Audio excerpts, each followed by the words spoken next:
नमस्कार, India voice देख रहे हैं आप और मैं हूं आपके साथ तुषार कुमार। तो वक्त तो चला है रिपोर्टर लाइव का, जहां पर दिन भर की तमाम बड़ी खबरों की जानकारी जो है वो हमारे संवाददाता ग्राउंड जीरो से आप लोगों तक पहुंचाते हैं। लेकिन सबसे पहले हम बात करेंगे दिल्ली के मुख्यमंत्री अरविंद केजरीवाल की, जो न्यायिक हिरासत थी वो बढ़ा दी गई है। खबर पर ज्यादा जानकारी दे रहे हैं हमारे संवाददाता अजीत कुमार। केंद्र में कथित शराब घोटाले से जुड़े मनी लॉन्ड्रिंग के मामले में दिल्ली के मुख्यमंत्री अरविंद केजरीवाल को फिलहाल कोई राहत मिलती नजर नहीं आ रही है। जी हाँ, दरअसल आपको बता दें कि मुख्यमंत्री अरविंद केजरीवाल शराब घोटाले से जुड़े मनी लॉन्ड्रिंग के मामले में इस समय दिल्ली की तिहाड़ जेल में है और आज उनकी न्यायिक हिरासत समाप्त होने के बाद उन्हें राउज़ कोर्ट में पेश किया गया था, जहां वीडियो कॉन्फ्रेंसिंग के माध्यम से उन्हें पेश किया गया और उनकी न्यायिक हिरासत एक बार फिर से बढ़ा दी गई। आपको बता दें कि फिलहाल 3 जुलाई तक के लिए मुख्यमंत्री अरविंद केजरीवाल की न्यायिक हिरासत बढ़ाई गई है, यानी कि अब 3 जुलाई तक के लिए मुख्यमंत्री अरविंद केजरीवाल को दिल्ली की तिहाड़ जेल में रहना होगा। कहा जा सकता है कि अभी आने वाले समय में जिस तरीके से लगातार उनकी न्यायिक हिरासत बढ़ रही है, उससे उनको कोई राहत मिलती नजर नहीं आ रही है।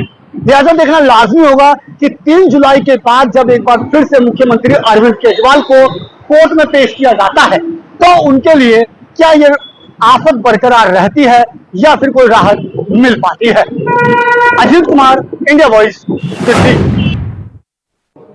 बात करेंगे अगली खबर की। सपा अध्यक्ष अखिलेश यादव ने बगावत करने वाले विधायकों के खिलाफ एक कड़ा कदम उठाया है। खबर पर विस्तार से जानकारी दे रहे हैं हमारे संवाददाता अनिल पाठक।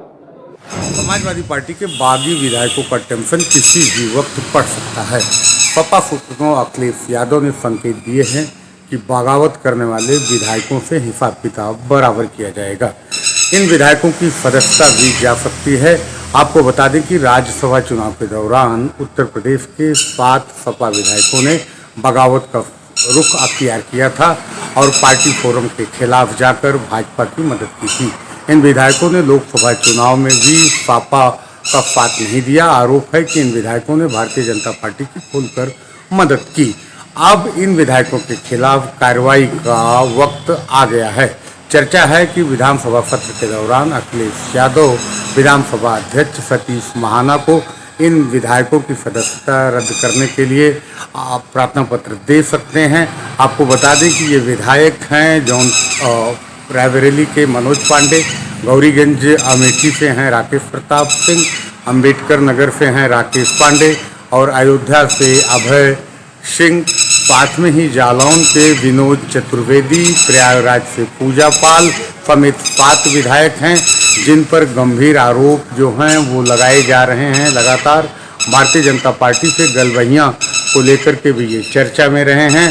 फिलहाल अब इन विधायकों के खिलाफ कार्रवाई का वक्त आ चुका है।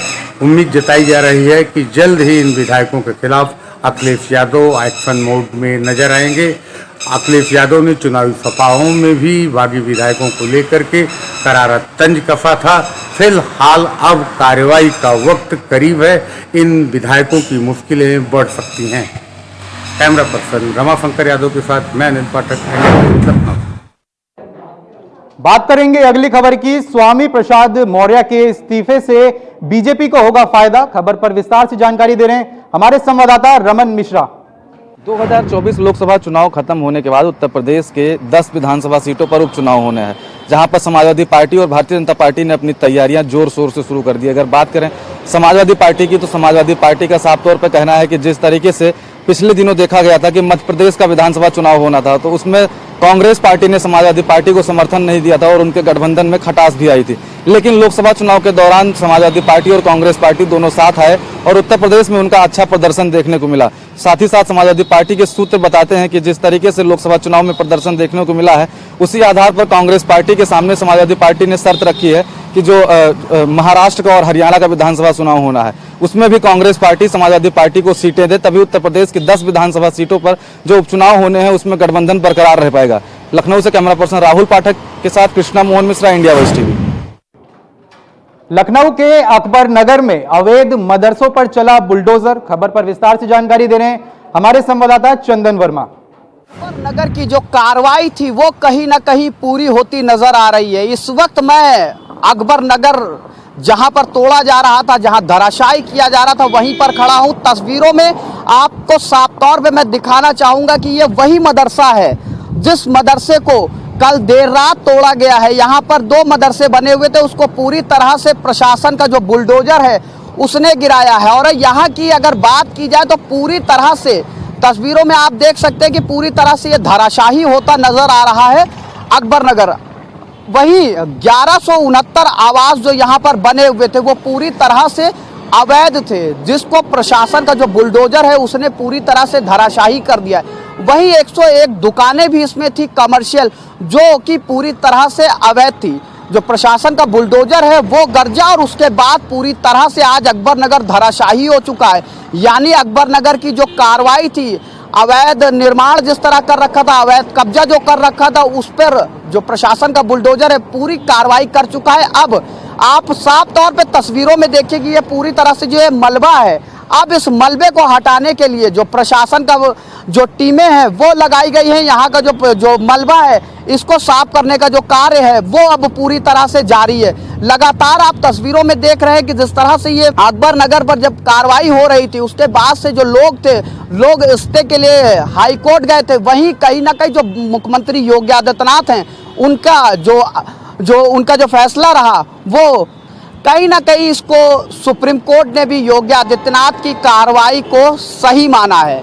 ऐसे में जिस तरह से जो लोग थे उनका जिस तरह से विरोध देखने को मिल रहा था, आज वो विरोध पूरी तरह से खत्म हो चुका है। और जो प्रशासन का बुलडोजर है उसने पूरी तरह से अकबर नगर को धराशाही कर दिया है। कैमरा पर्सन राहुल के साथ में चंदन वर्मा, इंडिया वॉइस, लखनऊ। बात करेंगे अगली खबर की। उत्तर प्रदेश में उपचुनाव लड़ेगी बीएसपी। खबर पर विस्तार से जानकारी दे रहे हैं हमारे संवाददाता रमन मिश्रा। 2024 लोकसभा चुनाव के नतीजे आए तो एक समय में उत्तर प्रदेश की सबसे बड़ी पार्टी मानी जाने वाली बहुजन समाज पार्टी एकदम शून्य पर आ गई। सिर्फ सीटों के मामले में ही नहीं बल्कि बसपा का वोट प्रतिशत धड़ाम से गिर पड़ा, जिसके बाद से चर्चा शुरू हो गई कि बहुजन समाज पार्टी जल्द ही खत्म होने वाली है।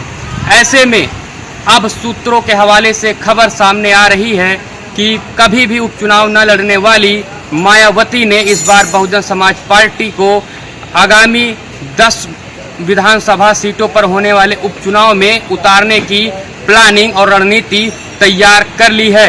माना जा रहा है कि मायावती इस बार अपने प्रत्याशियों को उपचुनाव में उतारेंगी ताकि वह अपनी पार्टी की राजनीति को, सियासत को और अपने कैडर को जिंदा रख सकें। ऐसे इसलिए भी माना जा रहा है क्योंकि नगीना सीट पर जीतने वाले आज़ाद समाज पार्टी के चंद्रशेखर आज़ाद भी उन 10 सीटों पर चुनाव लड़ने की तैयारी में है।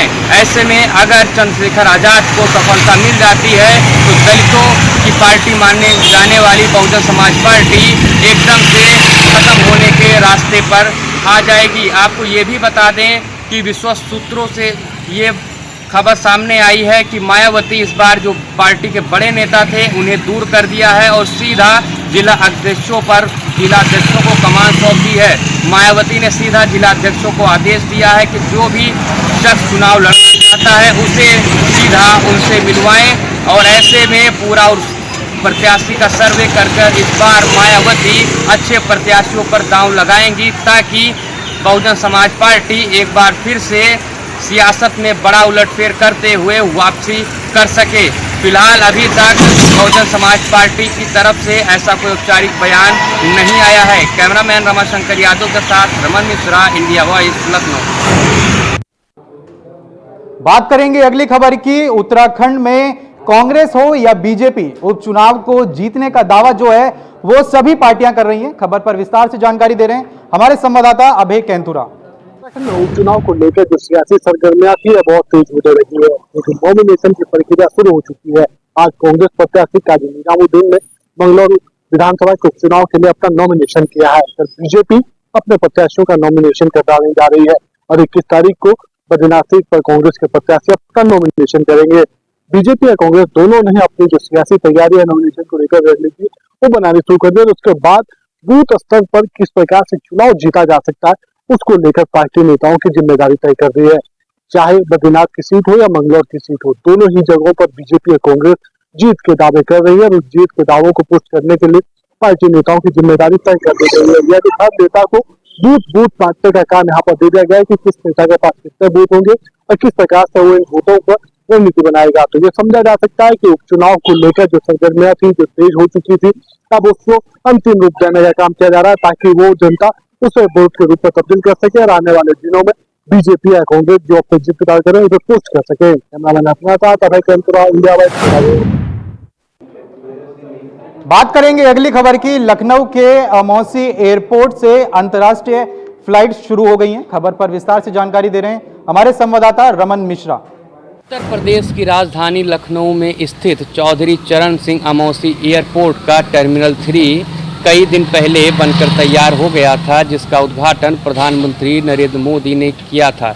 2400 करोड़ की लागत से बने टर्मिनल 3 पर मंगलवार रात 12 बजे के बाद अंतर्राष्ट्रीय उड़ानें शुरू हो गईं और अब जो पहले अंतर्राष्ट्रीय उड़ानें बाकी के टर्मिनल पर उड़ती थीं वह सभी टर्मिनल 3 से ही उड़ेंगी। आपको बता दें कि 8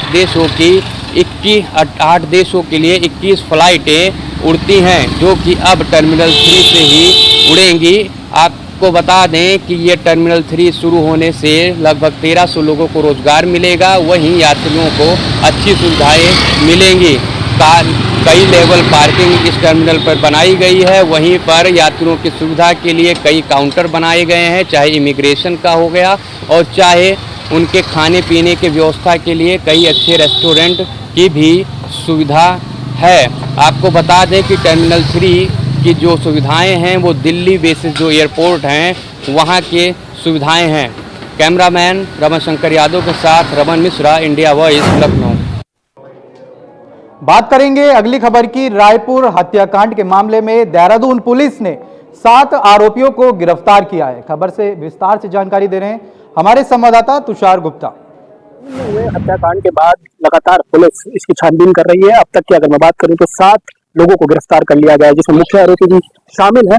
अभी अगर रात की बात करूं तो कल देर रात, मंगलवार देर रात, पुलिस की जो भिड़ंत है बदमाशों के साथ हुई हरिद्वार की चेकिंग के दौरान जब पुलिस ने 2 युवकों को रोका तो उन्होंने बैक फायर किया, जिसके बाद पुलिस ने भी जो फायर है वो वहां पर किया, जिसके बाद पूरी तरह से कॉम्बिंग की गई, जिसमें जो पुलिस ने उनके दोनों जो आरोपी थे उनके पैर पे गोली मारी है। लगातार परिजनों की तरफ से ये मांग उठ रही है कि जल्द से जल्द आरोपियों को पकड़ा जाए, उनको कड़ी से सजा दी जाए और इसके तहत आज एक कैंडल मार्च भी निकाली जाएगी देर रात। जो मृतक है उनके परिजन लगातार मांग कर रहे हैं कि उनके घर पर भी बुलडोजर चले और इसके तहत ही मुख्यमंत्री पुष्कर सिंह धामी ने ये आदेश किए हैं कि जो एमडीडीए है, नगर निगम है और साथ साथ जिला प्रशासन है, जो भी संपत्ति इनके द्वारा आरोपियों के द्वारा अवैध रूप से अर्जित की गई है उस पर कार्रवाई की जाए। अब देखना होगा क्या परिजन इसी तरह धरने पर बैठे रहेंगे या पुलिस लगातार जो कार्रवाई कर रही है उससे उनकी संतुष्टि और बढ़ेगी। कैमरा हर्ष उनियाल के साथ मैं तुषार गुप्ता, इंडिया वाइज। देहरादून के लोगों को जल्द मिलेगी गर्मी से राहत। खबर पर विस्तार से जानकारी दे रहे हैं हमारे संवाददाता तुषार गुप्ता। हफ्ते से उत्तराखंड में प्रचंड गर्मी का सितम झेलना पड़ रहा है, लेकिन राहत की खबर पूरी जनमानस के लिए देखने को मिल रही है। आज से मौसम में परिवर्तन देखने को मिल रहा है, कई क्षेत्रों में बरसात भी हो रही है। वही देहरादून की मैं बात करूं तो काले बादल यहाँ पर छाए हुए हैं।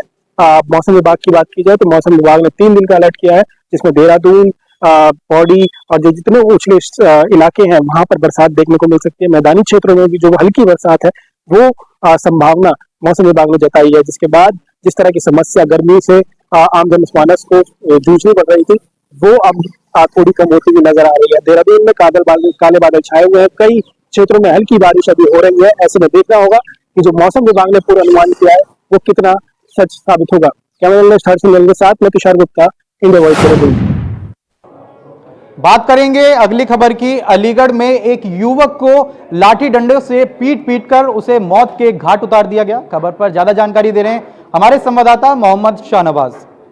आरोप लगाते हुए गैर समुदाय के युवक को लाठी डंडों से पीट कर मौत के घाट उतार दिया गया, जिस मामले को लेकर पुलिस ने देर रात तक कार्रवाई करते हुए 6 आरोपियों को गिरफ्तार कर जेल भेजने की कार्रवाई की। वहीं आज इस पूरे मामले को लेकर क्षेत्र वासियों और भाजपाइयों के द्वारा उग्र प्रदर्शन करते हुए जमकर हंगामा काटा गया। जिसके उपरांत अलीगढ़ के नगर कोतवाली इलाके के अब्दुल करीम चौराहे पर किसी बात को लेकर दोनों पक्ष आमने सामने आ गए, जिसके बाद पुलिस की मौजूदगी में दोनों पक्षों को अलग किया गया।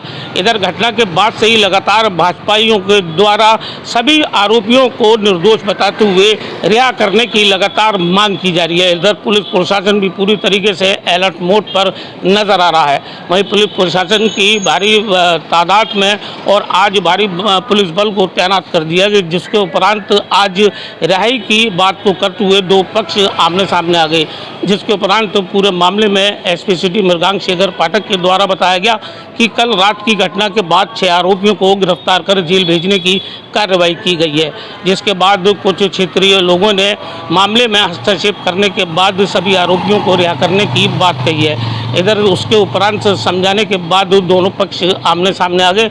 आगे पुलिस की मौजूदगी में दोनों पक्षों को अलग कर दिया। फिलहाल मृतक के शव का पोस्टमार्टम कराने के बाद उसको सुपुर्द खाक कर दिया गया है। इधर पूरे क्षेत्र में पुलिस बल को तैनात कर दिया है। क्षेत्र में शांति व्यवस्था कायम है। अलीगढ़ से मोहम्मद शाहनवाज, इंडिया वॉइस।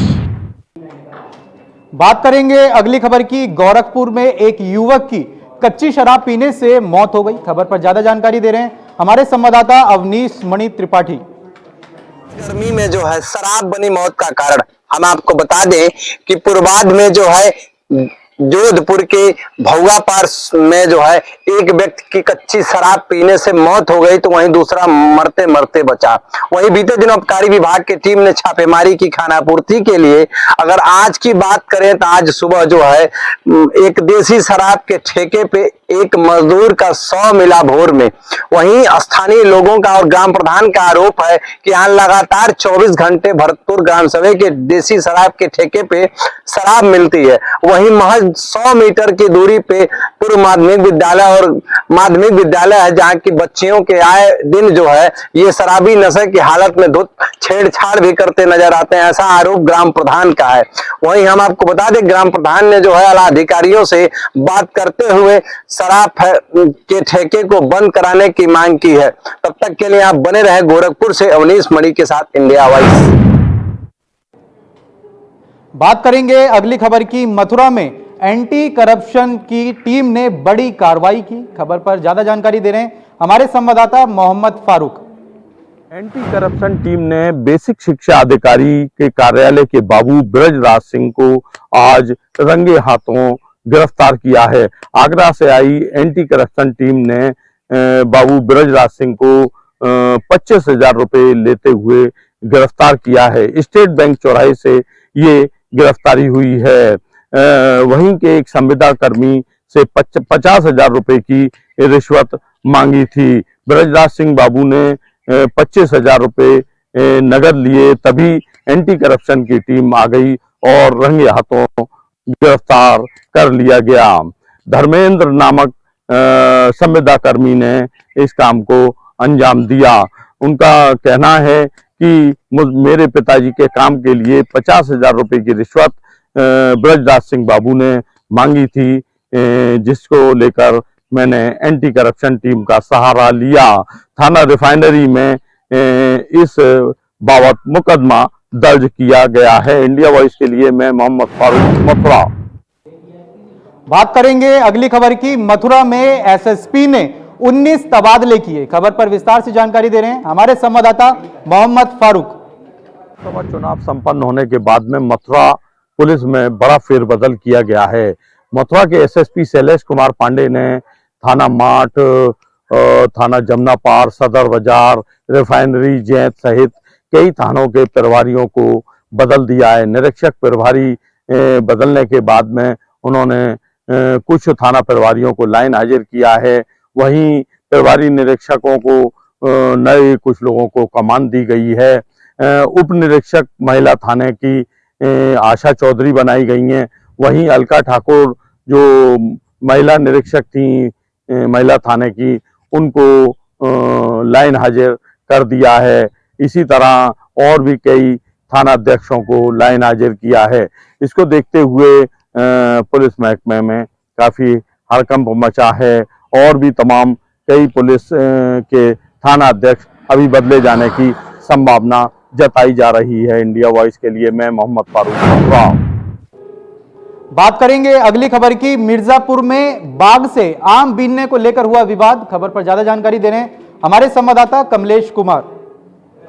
एक मामला सामने आया है। आपको बता दें कि आम घाट के पास एक गांव है जहां पर एक छोटे से बच्चे ने जो है कि आम जो है कि पेड़ जो था आसपास उनके गांव में जो है कि आम तोड़ने गया था। आम तोड़ने के बवाल को लेकर उनके पड़ोसी जिनका आम का पेड़ था काफी बवाल कर लिया। वही बता दी इतना बवाल थोड़ी थोड़ी बातों में इतना ज्यादा बढ़ गया है कि पूरे जो आम तोड़ने वाले हैं वो जो है एक दूसरे जो है कि लाठी डंडे और जो है कि बांस तरह तरह के जो है कि मारपीट करने वाला उपयोगी सामान लेकर पहुंचे हैं। वहां तक जितने भी बच्चे मिले बच्चों को ही मारे हैं और जो पुरुष को ही मारे हैं। कुछ महिलाओं को भी मारा पीटा गया है। वही बता दें कुछ महिलाएं भी लहूलुहान हो चुकी है, कुछ पुरुष भी लहूलुहान हो चुके हैं। वहीं पर जो एक बता दें कि सूचना मिलते ही थाना पड़ी के जो है कि तो मौके पहुंचते हैं, मामले को शांत कराते हैं। कुछ लोग को रेफर कर दिया जाता है जिला मंडलीय अस्पताल में। अस्पताल में जाने के बाद इतना गंभीर कुछ लोग हो जाते जिनको बनारस के लिए रेफर कर दिया जाता है। अब पुलिस जो है कि उचित कार्रवाई में जुट गई है और कुछ अपराधी लोग जो मारपीट किए थे वो सब वहां से भाग गए हैं और उनको खोजा जा रहा है। जिस तरह से जैसे ही मिलते हैं उन लोगों को कड़ी से कड़ी सजा मिले। कुछ लोग के नाम पर मुकदमा भी दायर कर दिया गया है। अब ये मामला जो है कि इतना संगीन हो गया, सोशल मीडिया पर वायरल हो चुका है कि जो इस तरह से मारपीट छोटी छोटी बात को लेकर इतने बड़े बात विवाद को बनाना, छोटे बच्चों के साथ मारपीट करना, महिलाओं के साथ मारपीट करके लहूलुहान करना, इस तरह से एसपी भी यहाँ पर जो है कि एकदम जो है कि एक्शन मोड में आ गए हैं। उनकी तलाश भी की जा रही है जो भागे हुए हैं। अब देखना यह है कि कितने समय में जो पुलिस यहाँ की जो है कि उन अपराधियों को पकड़ती है जो कि आम के छोटे छोटे बच्चों के साथ मारपीट किए, महिलाओं के मारपीट किए हैं। हमारे सहयोगी के साथ कमलेश महिला इसके लिए बात करेंगे अगली खबर की। उत्तर प्रदेश में 24 घंटे में मिले 14 शव। खबर पर विस्तार से जानकारी दे रहे हैं हमारे संवाददाता नितिन चौधरी। उत्तर भारत में बात की जाए लू को लेकर तो जिस तरीके से काफ़ी गर्मी पड़ रही है तो उससे लगातार गौतम बुद्ध नगर की बात की जाए तो गौतम बुद्ध नगर में अब तक 14 लोगों की मौत हो गई है। बताया जा रहा है कि जिस तरीके से ज़्यादा गर्मी और लू के कारण से लोगों की मौत हुई है। उसके बाद बात की जाए स्वास्थ्य विभाग की तो स्वास्थ्य विभाग की साफ तौर पर कहना है कि सारे जो पोस्टमार्टम के लिए सारे शवों को भेजा गया, लेकिन उसके बाद लगातार जैसे ही मामला सामने आया था तो उसके बाद लगातार स्वास्थ्य विभाग पूरे मामले की जाँच पड़ताल में लगा है। तो वहाँ बात की जाए तो गौतम बुद्ध नगर के अलग अलग इलाकों में जो डेड बॉडी मिली है, डेड बॉडियों को कारण बताया जा रहा है कि लू की चपेट से और ज़्यादा गर्मी के पड़ते हुए इन लोगों की मौत हुई है। लेकिन उसके बाद बात की जाए उत्तर भारत की तो उत्तर भारत में अलग अलग राज्य में जो है काफ़ी गर्मी पड़ रही है। काफ़ी गर्मी से लोगों को काफ़ी परेशानियों का सामना भी करना पड़ रहा है। लेकिन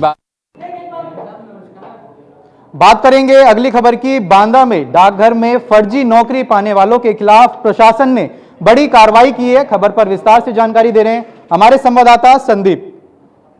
सपोर इलाके से इस वक्त की बड़ी खबर आ रही है कि सुरक्षा बलों और आतंकवादियों के बीच उत्तर प्रदेश के मुख्यमंत्री योगी आदित्यनाथ एक बार फिर से एक्शन मोड पर नजर आए हैं। और हम बात कर रहे हैं इस बार बुंदेलखंड में जो डाक विभाग के द्वारा जो भर्तियां निकली थी बुंदेलखंड के बांदा, चित्रकूट, महोबा और हमीरपुर जनपद में लगभग 32 डाकपालों को प्रशासन के द्वारा बर्खास्त किया गया है। बताया जा रहा है कि उनके द्वारा फर्जी अंक पत्र लगा करके नौकरी प्राप्त की गई थी और लगातार नौकरी करने के बाद 1 वर्ष उनके द्वारा पूरा वेतन भी भुगतान किया गया था। तो जिसके बाद लगातार प्रशासन के द्वारा पूरे मामले की जांच पड़ताल की गई थी। जांच पड़ताल के बाद सारे कर्मचारियों की जो 32 कर्मचारी हैं उनकी पूरे मार्कशीट वगैरह जो है फर्जी पाई गई थी। उसके बाद उनके ऊपर कार्रवाई की जा रही है। इस वक्त जो है हम बांदा के डाक अधीक्षक कार्यालय के बाहर खड़े हुए हैं, जहां पर यहाँ आकर के हमने डाक अधीक्षक से बात करने का भी प्रयास किया। लेकिन डाक अधीक्षक की अगर हम बात करें तो डाक अधीक्षक फिलहाल कर्मचारियों ने बताया कि डाक अधीक्षक यहाँ पर छुट्टी पर हैं। और अन्य कर्मचारियों से बात करने का प्रयास किया तो उन्होंने पूरे मामले को टालते हुए, नानुकूल करते हुए पूरे मामले को टालने का काम किया है। फिलहाल अब देखना ये है कि आगे भी जिस तरह से अन्य विभागों में भर्तियां हो रही हैं, जो फर्जी तरीके से मार्कशीट लगा करके भर्ती की जा रही है, क्या उस पर भी प्रदेश सरकार कार्रवाई करेगी, ये देखने वाली बात होगी। इंडिया वॉइस के लिए संदीप कुमार, बांदा। बात करेंगे अगली खबर की। जम्मू कश्मीर के बारामूला में 2 आतंकी ढेर हो गए। खबर पर विस्तार से जानकारी दे रहे हैं हमारे संवाददाता शुभम। के सपोर इलाके से इस वक्त की बड़ी खबर आ रही है कि सुरक्षा बलों और आतंकवादियों के बीच एक बड़ा इनकाउंटर छेड़ा गया था, जिस बीच जो खबर हमारे पास सोर्सेज पहुंचा रहे हैं कि 2 आतंकवादियों को मार गिराया गया है और जिसमें हमारे एक जाबाज पुलिसकर्मी घायल हो चुके हैं। आपको बताएं तो उस एरिया को कॉर्डन कर लिया गया है और एक जॉइंट ऑपरेशन वहां पर चलाया जा रहा है। पाकिस्तानी आतंकवादी लगातार सीमा पार बैठकर जम्मू कश्मीर में बनी शांति को भंग करने की कोशिश करते हैं, पर सुरक्षा बल लगातार इन आतंकवादियों को ढूंढ कर मौत के घाट उतार रहे हैं। इसी बीच जो खबर आ रही है कि जिसमें बताया जा रहा है कि 2 आतंकियों को सुरक्षा बलों ने मार गिराया है और एक जाबाज पुलिसकर्मी वो गंभीर रूप से घायल हो चुके हैं और उन्हें नजदीकी अस्पताल में वो पहुंचा दिया गया है। वीडियो जर्नलिस्ट न्यूज शर्मा के साथ शुभम बोगल, इंडिया वॉइस। बात करेंगे अगली खबर की। टोंक में भू माफियाओं पर इंडिया वॉइस की खबर चलाने पर जो प्रशासन था उसमें हड़कंप मच गया है। खबर पर विस्तार से जानकारी दे रहे हैं हमारे संवाददाता कजोड़ गुजर। इंडिया वॉइस द्वारा क्षेत्र में भू माफियाओं के आतंक को लेकर लगातार खबरें प्रसारित की है। वहीं खबरें प्रसारित करने के बाद उपखंड प्रशासन ने संज्ञान लिया है और उपखंड प्रशासन ने जांच के आदेश दिए हैं। निवाई उपखंड अधिकारी सुरेश हरसोलिया का कहना है कि हमारे संज्ञान में आया है और इसको लेकर अब जांच कराई जाएगी और जो भी नियमानुसार कार्रवाई होगी वह की जाएगी। अब देखने वाली बात यह होगी कि किस तरह की आगामी दिनों में कार्रवाई होगी। कजोड़ गुजर, इंडिया वॉइस टॉक। फिलहाल के लिए रिपोर्टर लाइव में इतना ही। देश और दुनिया की तमाम बड़ी खबरों को जानने के लिए बने रहें इंडिया वॉइस के साथ। नमस्कार।